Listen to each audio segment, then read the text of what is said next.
Now to big changes to U.S. policy in the Middle East. President Trump has revealed plans to lift sanctions against Syria, which has a new government. And this morning, Trump met with that country's new leader, someone who once spent 5 years in American custody for his connection to Al-Qaeda. All of this as members of both parties question the ethics of certain details of this trip, not least because of an offer of a luxury jumbo jet from Qatar. Nancy Cordes is in Doha, the capital of that country. Nancy, good morning. Here it's 107 today. Good morning from steamy Doha. You know, when U.S. presidents travel abroad, they typically leave their partisan differences at the water's edge. But President Trump has brought some of his gripes here to the Middle East and aired them in Saudi Arabia before traveling here to Doha. Biden didn't do anything. President Trump slammed his predecessor this morning at a meeting with Gulf state leaders in Riyadh. The Biden administration created havoc and bedlam by basically being incompetent.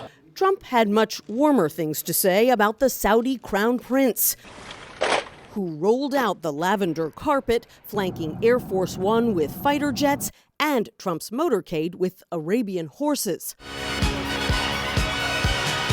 He even played Trump's favorite songs. I like him a lot. I like him too much. That's why we give so much, you know? Too much. I like you too much. The White House says Trump has secured $600 billion in Saudi investments for the U.S., though the deals they have announced so far only add up to $283 billion.